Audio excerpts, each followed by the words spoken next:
Hello, everyone. Welcome back to Life with Lucy. Welcome back to my channel. If you're new here, I am so happy to have you. And if you're returning, thank you so much. God bless you for sticking by. Well, this is Life with Lucy, where we discuss everything life. My life is centered on Christ, and I wish to share that experience with every single one of us. Okay.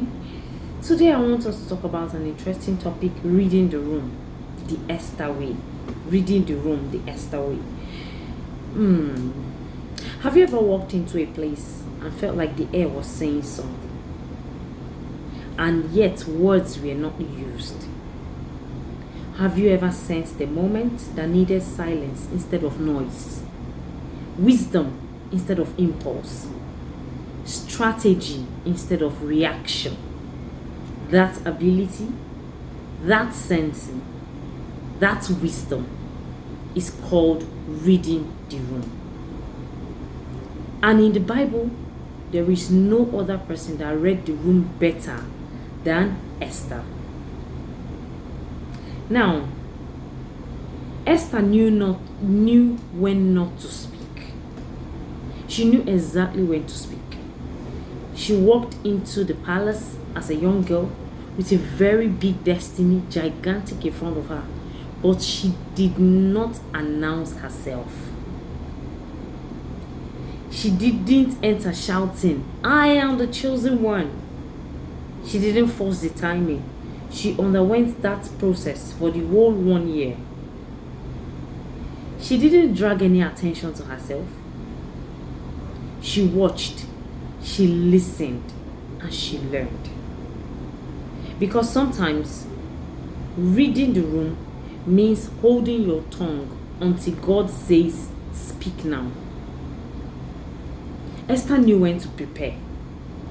Before she met the king, 12 months of preparation, oil, perfume, training, all of that. Not because she was slow, but because she understood seasons. Some battles are won before you even walk into the room. Through prayer, through discipline, through self-control, through understanding the atmosphere. Reading the room means preparing privately for what you will need publicly. Preparing privately for what you will need publicly. Esther knew when to be bold. When Haman plotted against her people, she didn't panic publicly. It would have spoiled everything. She didn't react emotionally. It would have scattered everything. She read the moment, and the moment said, "Fast, pray, think, then go to the king." And she stepped into the throne room. Not with fear, not with aggression, but with wisdom. Her posture was a message. "I honor you, my King Ahasuerus. But I am also here on divine assignment." So reading the room means understanding when the moment calls for courage over comfort. Now, Esther knew when to be strategic. She knew when to strategize. She didn't confront Haman immediately. She invited him to a banquet. Then another banquet. Why? Because she read the room. She knew the king's mood better than any other person.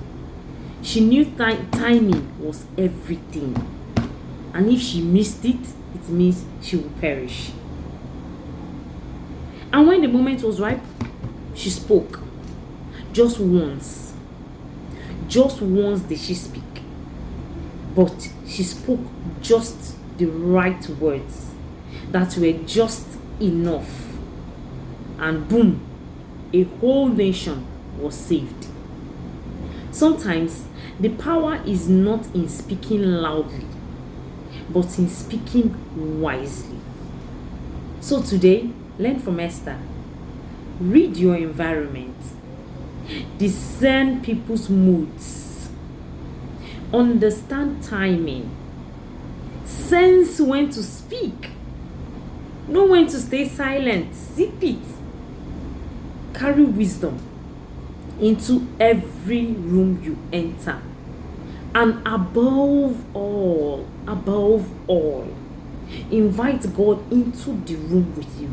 As you go into the room, invite God into the room with you.